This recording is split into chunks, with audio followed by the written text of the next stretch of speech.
안녕하세요. 지영쌤과 함께하는 한국사 5번째 시간입니다. 오늘은 신라와 가야의 성립과 발전이라는 주제로 공부를 해볼 거예요. 네, 오늘은 삼국 중 세 번째 나라 신라하고 그 다음에 가야는 짧기 때문에 같이 붙여서 공부를 해볼 거고 또 삼국 시대의 중요한 제도들 몇 가지 공부를 하고 갈 거예요. 자, 신라도 우리 그래프를 봐야 되겠죠. 그래프에다가 왕들을 쭉 위치를 시켜보면 신라는 총 6명의 왕을 배울 거고요. 그래서 우리 고구려 8명, 백제 8명, 신라 6명 해서 벌써 22명의 왕이 등장을 했어요. 자, 그리고 지금 그래프에서 이 지증왕 있는 부분부터 보면 그래프의 기울기가 급격하게 올라가는 거 보이죠? 그래서 이 지증왕, 버풍왕, 진흥왕 때는 신라가 비약적으로 발전했다라고 표현을 합니다. 자, 그런데 신라는 조금 고구려 백제랑 다르게 하나 주목을 해야 될 부분이 왕호가 변하는 모습이에요. 왕호라는 것은 이제 왕을 부르는 칭호인데 이 무슨 왕이라고 부르기까지 왕호가 거서관, 차차홍, 이삭은, 마립간으로 계속 바뀌어요. 그리고 이렇게 한 번씩 바뀌는 것은 왕권이 점점 강해지고 있는 모습을 나타내는 거기 때문에 왕호가 굉장히 중요하고, 선생님이 편의상 지금 내무랑 놀지왕 이렇게 적었지만 실은 이제 내무랑 같은 경우는 내물 마립간이거든요. 네, 한번 이 6명의 왕들 차근차근 업적들 위주로 살펴보도록 할게요. 자, 일단 신라의 건국 설화는 외식활동 시간에 한번 언급은 했었어요. 박혁거세가 알에서 태어난 이야기를 했었지. 그리고 신라는 마한, 진한, 변한 3한 중에서 진한이라는 곳에 12개의 소국들이 있었는데 그중에 사루국에서 출발을 했다고 해요. 자, 그래서 이제 박혁거세니까 왕의 성씨가 박씨인데 아직 초반에는 왕권이 강하지 않기 때문에 박씨하고 석씨하고 김씨가 번갈아 가면서 왕이 올랐어요. 그런데 이때는 아직 왕호가 왕이 아니었어요. 아까 다시 한번 선생님이 보여주면은 박혁거세 거서관이었고 차차웅, 이사금 해서 이제 여기 지금 이사금은 연장자라는 의미의 왕호였죠. 그래서 이사금에 이렇게 올랐다 이렇게 돼 있죠. 그러니까 이제 왕호가 점점 왕이 강해지고 있다는 뜻입니다. 자, 그러다가 나라의 기틀을 마련한 왕들이 한 명씩 다 고구려 백제도 등장했듯이 신라도 등장을 하는데요. 좀 늦죠. 4세기예요. 내무랑 때가 되면 이제 왕권이 조금 더 강해져서 김씨가 왕위를 세습하게 됩니다. 그래서 신라의 왕들은 이제 김씨고요. 우리 이 김씨는 아마 이제 김씨인 친구들 중에서 많지는 않지만 경주 김씨인 친구들 있나요? 이 경주 김씨인 친구들이 신라의 후손이라고 생각하면 돼. 그래서 김씨가 왕위를 이때부터 세습을 하게 되고 왕호는 마립간으로, 그러니까 왕권이 또 한 번 강해졌다는 얘기죠. 그래서 내무랑은 실은 내물왕이 아니라 내물 마립간이 맞는 칭호입니다. 편의상 내무랑이라고 쓴 거예요. 자, 그런데 이 시기까지도 아직 신라는 고구려 백제에 비해서는 발전이 느렸어요. 4세기면은 이제 한참 백제가 전성기였다가 광개토대왕이 등장하면서 5세기로 장수왕까지 넘어가는 그 시기였거든요. 그래서 이때의 신라는 고구려랑 우호 관계를 맺으면서 고구려의 도움을 받으면서 살고 있었거든요. 그래서 그 흔적이 실제로 우리가 이제 배웠던 역사적 사실 중에서는 신라에 쳐들어온 왜를 도와준 적이 있었죠. 그 흔적이 보이는 유물이 있어요. 호우명 그릇이라는 유물인데요. 경주 호우총이라는 무덤에서 발견이 됩니다. 그런데 호우명이라는 것은 무슨 뜻이냐면 이 명은 새겨져 있다라는 뜻이에요. 그래서 호우라는 글자가 새겨져 있는 그릇이다라는 뜻인데 이것을 탁본이라고 하거든요. 마치 우리 파나 하듯이 이렇게 글자가 비석이나 이런 데 새겨져 있는 것을 이렇게 따온 건데요. 자, 여기에 보면은 이쪽에 호우라는 글자가 새겨져 있어서 호우면 그릇이고 이 발견된 무덤의 이름이 호우총이 된 건데, 자, 그런데 여기서 우리가 더 주목할 것은요. 우리가 잘 아는 왕 이름이 등장합니다. 어떤 왕이 등장을 할까요? 자, 여기 보면 이거예요. 광개토지 호태왕, 바로 광개토대왕의 이름이 등장합니다.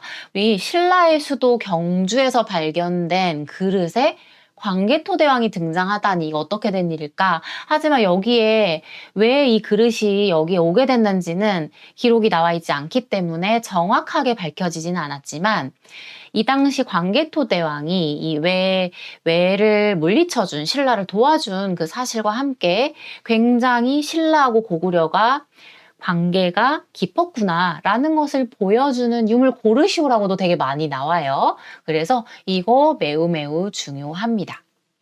자, 아무튼 이게 이제 네모랑 시기였고요. 자, 그리고 이제 놀치왕 때가 되면 본격적으로 장수왕, 그래서 굉장히 이제 장수왕이 남진 정책을 추진하면서 고구려가 전성기를 맞이한 시기였어요. 그런데 우리 삼국시대는 어떤 한 나라가 강해지면 나머지 두 나라가 손을 잡거든. 그래서 장수왕의 남진 정책에 대비하려고, 물론 이제 여기에 큰 타격을 받은 것은 백제지만 신라도 남쪽에 있었기 때문에 여기에 위협을 느꼈겠죠. 그래서 둘이 동맹을 체결합니다. 우리 동맹의 이름은 항상 뒷글자를 딸 거예요. 신라의 뒷글자 나, 백제의 뒷글자 제, 그래서 나제동맹이라고 합니다. 그래서 놀지왕 때 일어났던 일이고요. 자, 이렇게 이제 신라는 여기까지는 아주 큰 건 안 보이죠. 그런데 6세기가 되면서 신라는 아까 그래프가 급격하게 기울기가 올라갔다 그랬어요. 비약적으로 성장을 하게 됩니다. 여기에는 3명의 왕들이 등장을 할 거고요. 우리 시험 문제도 당연히 이 3명의 왕이 제일 많이 나와요. 업적이 굉장히 많거든요. 자, 일단 첫 번째 주자는 지증왕입니다. 자, 이때부터 공식적으로 우리가 아는 신라라는 나라 이름이 등장을 하고요. 자, 그리고 왕호가 또 바뀌었다. 왕권이 또 강해졌다는 거예요. 드디어 왕이라는 칭호도 사용을 합니다. 자, 그리고 또 우리가 한 번쯤은 들어본 이사부라는 장군이 우산국을 복속한 것도 있던데, 자, 우산국은 오늘날의 울릉도하고 독도가 있는 이쪽이라서 우리가 이제 독도 교육 한 번쯤은 들어봤잖아. 그래서 독도 수업할 때 이사부 장군이 등장하는 이유가 그것 때문이에요. 우리나라 역사상 처음으로 이제 독도가 우리 땅이 된, 그러니까 울릉도 독도는 실은 우상국이란 다른 나라가 있었던 거죠. 자, 그러면 여기서 퀴즈, 이거는 그냥 선생님이 5초 줄 테니까요. 한번 마음속으로 생각해 보세요. 이사부는 우상국을 정벌할 때 땡땡땡땡 네 글자를 이용해서 싸우지 않고 손쉽게 우상국을 손에 넣었다고 하는데요.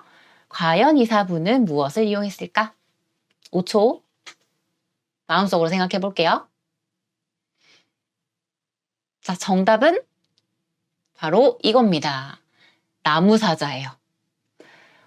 지금 이 울릉도 사람들이, 우상구 사람들이 사자를 본 적이 없지. 그래서 이사부가 나무로 만든 사자 인형을 가득 배에다 싣고 가가지고 이 우상구 사람들한테 너희들 지금 바로 항복 안 하면 이 사자 풀어가지고 너희 혼내줄 거야 하니까 바로 항복을 했죠. 그래서 이 나무사자 이야기가 전해지고 있습니다. 자, 이렇게 우상국도 복속을 했고요. 자, 그 다음 이제 버풍왕 때는 굉장히 중요한 업적들이 버풍왕 때 이뤄지죠. 자, 이 버풍왕이라는 이름은 법을 흥하게 했다라는 거예요. 우리 율령이 법이라고 했잖아요. 그래서 바로 이렇게 율령 외울 수 있겠죠. 자, 그리고 여기서 법은 또 다른 뜻도 있는데 불교를 의미하기도 합니다. 그래서 불교를 공인한 것도 이 시기인데, 자, 그런데 우리 수용하고 공인은 좀 달라요. 어떤 친구가 수업 시간에 이거 질문을 했었는데 되게 좋은 질문이었어요. 수용은 되게 자연스럽게 받아들이는 걸 얘기하는데 공인은 공식으로 인정했다라는 뜻이거든요. 그러면 공식으로 인정했다는 것은 그 전까지는 인정을 못 받고 있었다는 거야.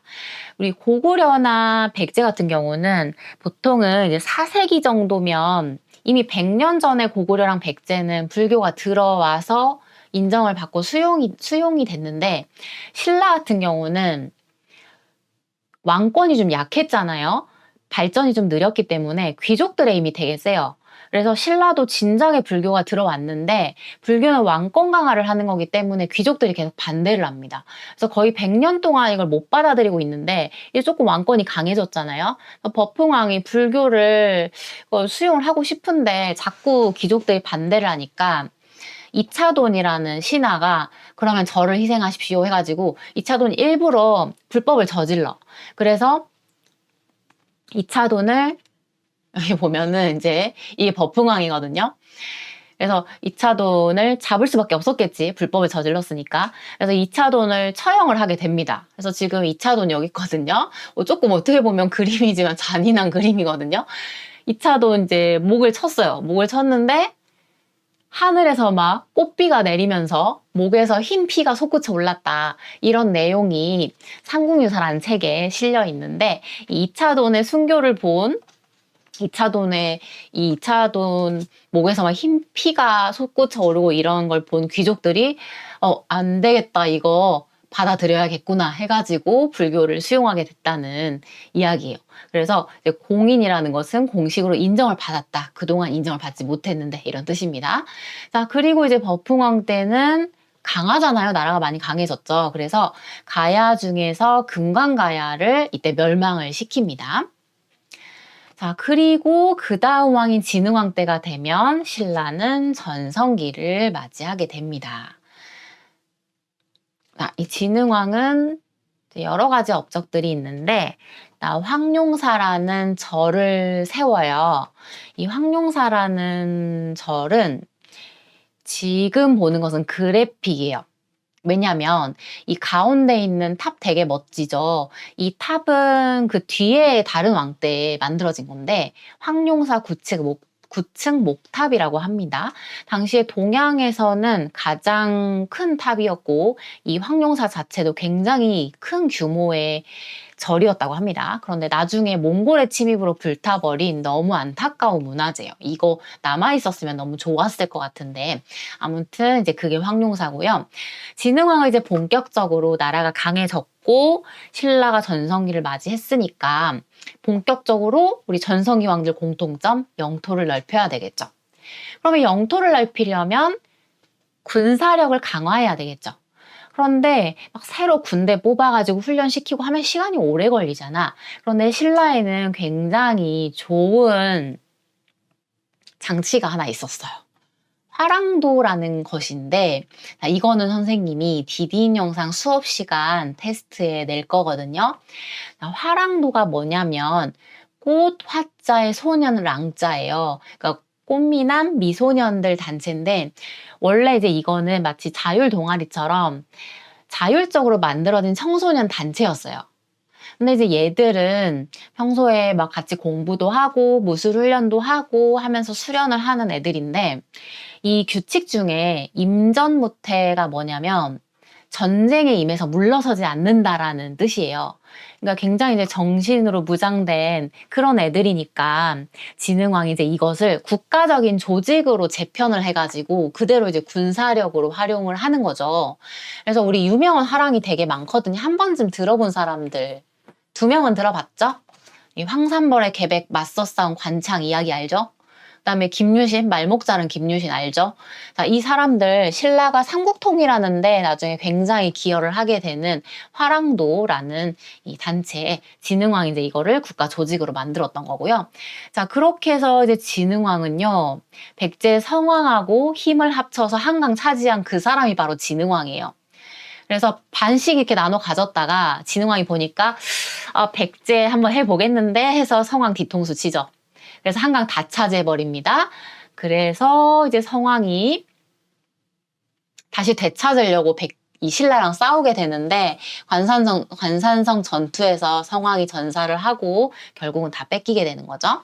자, 그리고 가야 중에서 대가야를 정복해서 가야를 완전히 없애버립니다. 그리고 함경도까지 진출을 하는데 지금 이 지도가 6세기 지도 선생님이 이 전성기 지도 하나씩 다 중요하다고 했었잖아요. 중요한 지도 이제 세 번째 등장을 했어요. 그래서 지금 가야 사라졌죠. 그리고 굉장히 위쪽으로도 진출을 했죠. 분홍색이 지금 신라 영토거든요. 자, 그리고 이제 진흥왕은 이렇게 영토를 넓히고 나면 여기 내 땅, 경계선 의미로 비석을 세웠다고 합니다. 이것을 진흥왕 순습이라고 하고 여기 지도에서는 파란색으로 표시된 이 경계선을 중심으로 5개 비석이 있고 지금 여기 검정색까지 해가지고 5개가 있어요. 자, 우리 이 광개토대왕 능비랑 충주고구려비 때도 배웠지만 이 비석도 되게 중요하거든요. 진흥왕 순수비는 신라가 영토 넓힌 거 기념해가지고 경계선에서 세운 비석이다 라고 생각하면 되고 지금 중요한 거 2개만 선생님이 사진으로 가지고 온 건데 여기 위에서부터 마운영비, 황초령비, 북한산 순수비, 단양신라 적성비, 창녕 척경비 이렇게 5개가 있고 얘가 북한산 순수비예요. 그리고 얘가 단양신라 적성비인데 지금 2개를 가지고 온 이유는 2개 공통점이 위치를 딱 보니까 어디야? 신라가 한강유역 차지한 거 기념해서 세운 비석들이고 창녕 척경비는 이제 가야 차지한 거 그다음에 이제 뭐 마운영비나 황초령비는 여기 위쪽 함경도 쪽 차지한 거 기념하기 위해서 세운 비석이라고 합니다. 자, 이렇게 이제 신라의 역사를 알아봤고 가야는 짧게 한번 살펴보도록 할게요.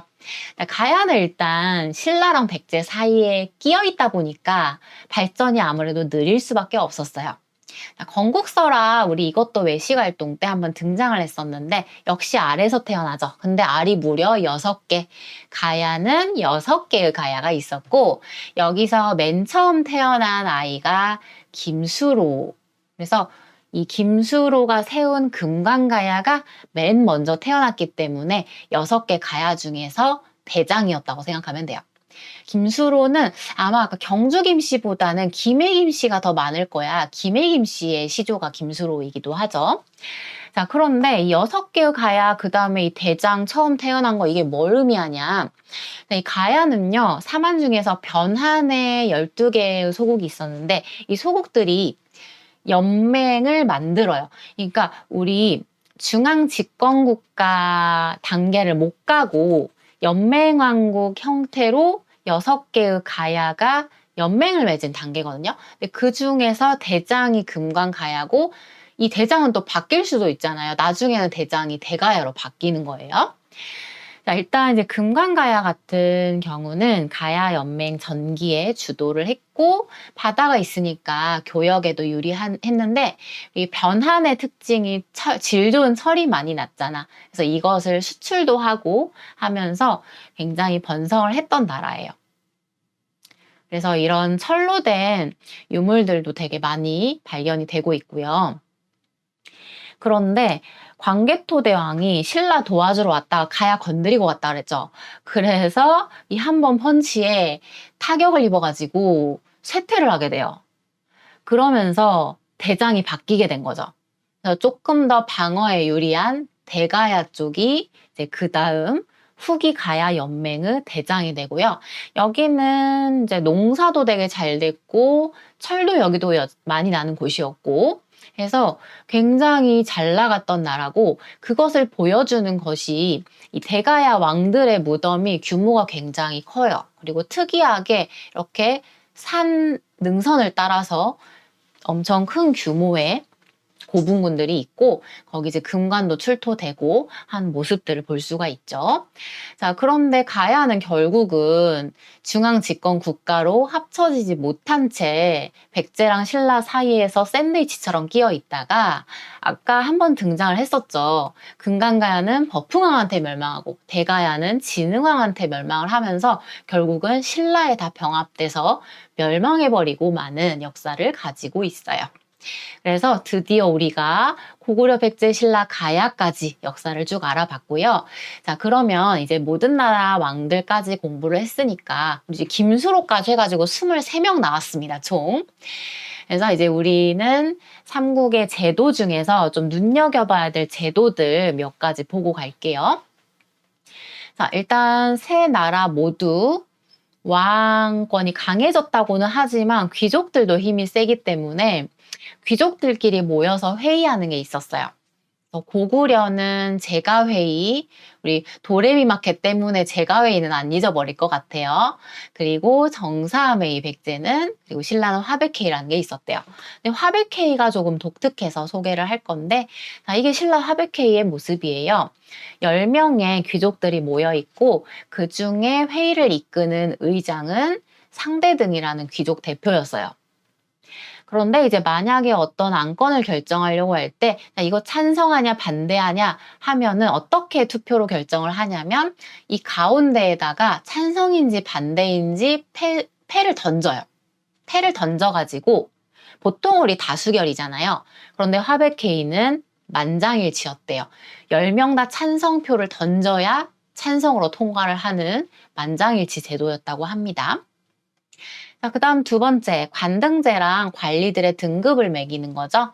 그래서 이렇게 있었다고 해요. 고구려는 10개, 10여 등급이 있었고 그 중에 제일 높은 신하가 대대로, 백제는 16등급으로 관리를 나눴고 좌평이 제일 높았고요. 신라는 17등급으로 나눴고 1등급이 이벌찬이었다고 합니다.